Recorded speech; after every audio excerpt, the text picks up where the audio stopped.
78 tahun yang lalu. Kita akan masih mengingat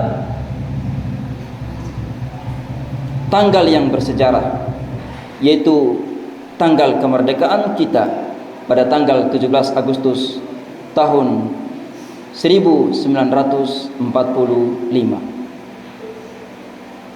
Hari yang akan sangat sulit kita lupakan dan akan tidak pernah kita lupakan.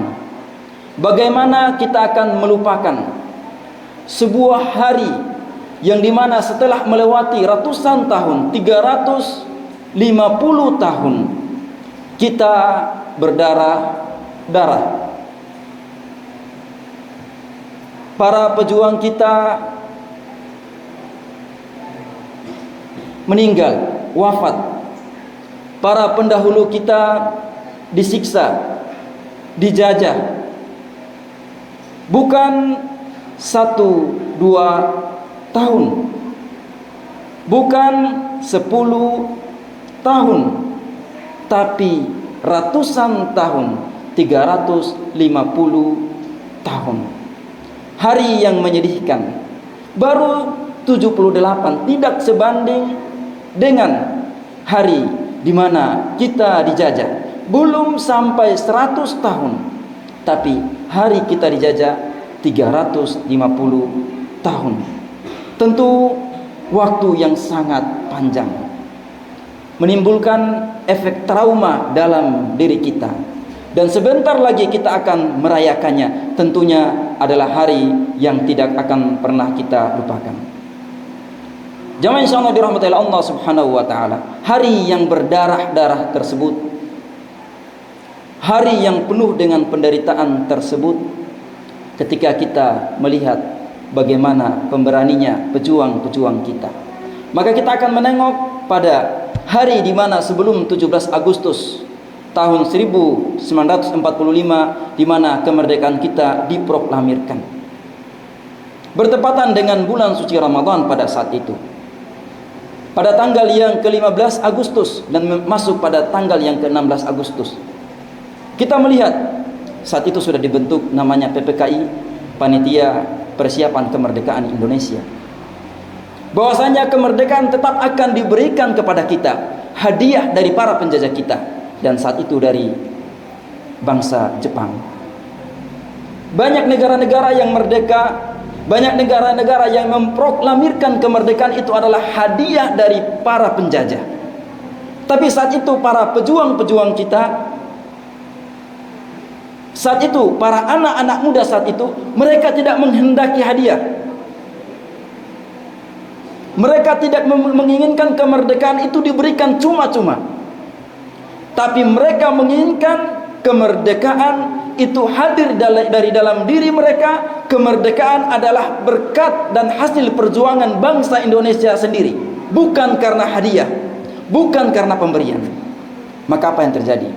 Presiden Soekarno atau orang sebut dengan Bung Karno saat itu, sebelum diproklamirkan menjadi presiden, juga dipersiapkan untuk kemudian memproklamirkan kemerdekaan Indonesia yang belum tahu kapan hari hanya, yang belum tahu kapan tanggalnya. Beliau diculik oleh warganya sendiri, oleh anak mudanya sendiri. Kemudian dibawalah ke Karawang saat itu. Mereka mengatakan, "Bung, ini saatnya untuk kemudian memproklamirkan kemerdekaan. Bung, ini saatnya, kita tidak menginginkan kemerdekaan ini adalah pemberian hadiah dari para penjajah." Bung Karno masih memikirkannya lagi. Bung Karno mengatakan, kalau seandainya hari ini kita berani memproklamirkan kemerdekaan dan kemerdekaan ini gagal, maka siap-siap kepala saya akan dipenggal. Dan kemudian kita bingung, siapa lagi yang akan menggantikan posisi saya untuk memperjuangkan kemerdekaan. Anak muda tidak sepenakut itu. Anak muda tetap bersuara, ini saatnya untuk kemudian meneriakan kemerdekaan. Maka kemudian pada tanggal ke-16 Agustus saat itu, bertepatan dengan bulan suci Ramadan, pada jam 3 subuh, Bung Karno diculik, dan kemudian keesokan harinya pada tanggal yang ke-17 Agustus diproklamirkanlah kemerdekaan yang bertepatan dengan tanggal 17 Agustus tahun 1945. Jamaah insyaallah dirahmati Allah Subhanahu wa taala. Kemudian ketika diproklamirkan kemerdekaan, sehari setelah diproklamirkan kemerdekaan, maka apa yang terjadi? Mereka menyusun sebuah konstitusi yang menjadi dasar hukum Republik Indonesia yang kita kenal dengan Undang-Undang Dasar 1945. Pada alinea yang ketiga, di mana dikatakan atas berkat rahmat Allah Subhanahu wa taala. Dalam alinea ini tergambar jelas kemerdekaan bukan adalah hasil jeripaya kita semata, tapi kemudian kita mengembalikan bahwasanya kemerdekaan ini berkat dari pertolongan Allah Subhanahu wa taala.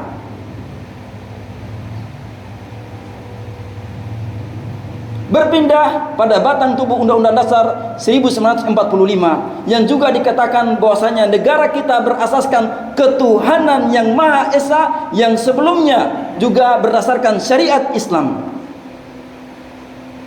Pejuang kita sangat sadar,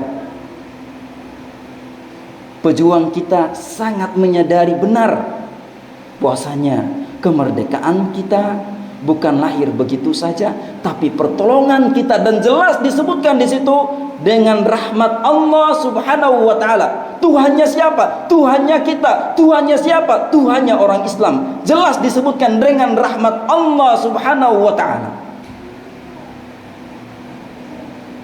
3 bulan setelah kemerdekaan,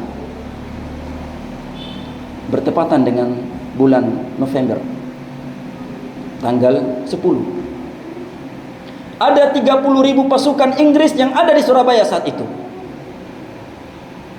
Mereka tidak menghendaki kemerdekaan Indonesia. Setelah 3 bulan kita memproklamirkan kemerdekaan, terjadi serangan di Surabaya. Pasukan Inggris tidak menghendaki Indonesia merdeka. Maka Bung Tomo yang kita kenal dengan suara takbirnya, dengan pekikan takbirnya, mengatakan Allahu Akbar, Allahu Akbar kepada seluruh anak muda saat itu untuk benar-benar berani harus melawan para penjajah saat itu, yang dimana kita telah memproklamirkan kemerdekaan Indonesia. Bung Tomo mengatakan saat itu, kalau bukan kalimat takbir, kalau bukan kalimat Allahu Akbar, saya bingung dengan apa lagi saya harus membakar semangat-semangat anak muda saat itu. 1 bulan setelah itu, yang kita kenal, yang bernama Kiai Haji Hashim Asy'ari, karena melihat situasi seperti itu, kemudian beliau mengeluarkan fatwa.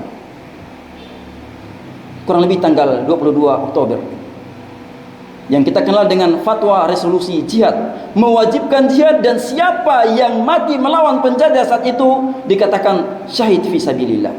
Maka tanggal 22 Oktober kemudian dijadikan tanggal perayaan Hari Santri Nasional. Jamaah insyaallah dirahmati oleh Allah Subhanahu wa taala. Dari beberapa kisah yang kita sebutkan tadi, dari beberapa perjuangan yang kita sebutkan tadi, bahwasanya kemerdekaan Republik Indonesia dibungkus erat dengan ketaatan kepada Allah. Kemerdekaan Republik Indonesia dibungkus erat dengan ketauhidan kepada Allah. Kemerdekaan Republik Indonesia dibungkus erat dengan pertolongan-pertolongan dari Allah Subhanahu wa taala. Dan para pejuang kita tidak pernah melupakan itu.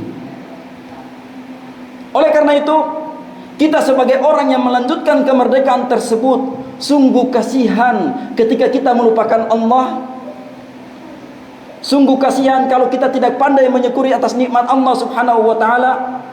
Maka pelajaran yang harus kita ambil yang paling utama adalah rasa syukur kita kepada Allah Subhanahu wa taala. Allah tekankan, la in syakartum la azidannakum. Jika kita ini pandai bersyukur atas nikmat kemerdekaan ini, maka Allah akan tambahkan nikmat itu. Allah tambahkan nikmat itu boleh jadi dengan bentuk keberkahan, bertambahnya harta, ketentraman dalam rumah tangga kita, ketentraman dalam negeri kita sendiri. Kalau kita pandai bersyukur. Kita kembali berkaca kepada Al-Quran, di mana ketika Allah Subhanahu wa Ta'ala menurunkan surah Idza jaa nasrullahi wal fath, wahai Muhammad, apabila telah datang pertolongannya Allah Subhanahu wa Ta'ala dan hari kemerdekaan, hari kemenangan. Idza jaa nasrullahi wal fath wa ra'aitan nasa yadkhuluna fi dinillahi afwaja, dan ketika engkau melihat manusia masuk ke dalam agama Allah secara berbondong-bondong, maka kemudian ditekankan di situ, fasabbih bihamdi rabbika wastaghfir innahu kana tawwaba. Disebutkan oleh para ahli tafsir, jika kita menginginkan kemerdekaan itu langgeng di dalam diri kita, maka jangan kita lupa fasabbih bihamdi rabbika wastaghfir. Jangan kita lupa Allah, jangan kita lupa bersyukur kepada Allah Subhanahu wa Ta'ala. Kemudian yang kedua, setelah kita bersyukur kepada Allah Subhanahu wa Ta'ala, kita juga tidak lupa menjadi pribadi-pribadi yang bertakwa kepada Allah Subhanahu wa Ta'ala. Karena takwa inilah kuncinya negara kita, bangsa kita menjadi bangsa yang baik. Terkadang jika ada seorang pemimpin yang jahat, seorang pemimpin yang otoriter, seorang pemimpin yang bengis, terkadang itu mencerminkan tentang hati rakyatnya. Maka dari itu, sebelum kita menginginkan pemimpin kita baik, kita terlebih dahulu menjadi pribadi-pribadi yang baik, pribadi-pribadi yang bertakwa kepada Allah Subhanahu wa Ta'ala. Oleh karena itu Allah katakan, "Lau anna ahlal qura amanu wattaqau la fatahna 'alaihim barakatim minas sama'i wal ardh." Kalau seandainya penduduk negeri, rakyatnya, pemimpinnya beriman, bertakwa kepada Allah Subhanahu wa Ta'ala, la fatahna 'alaihim barakatim minas sama'i wal ardh. Kami akan bukakan pintu-pintu keberkahan, baik itu dari langit maupun dari bumi.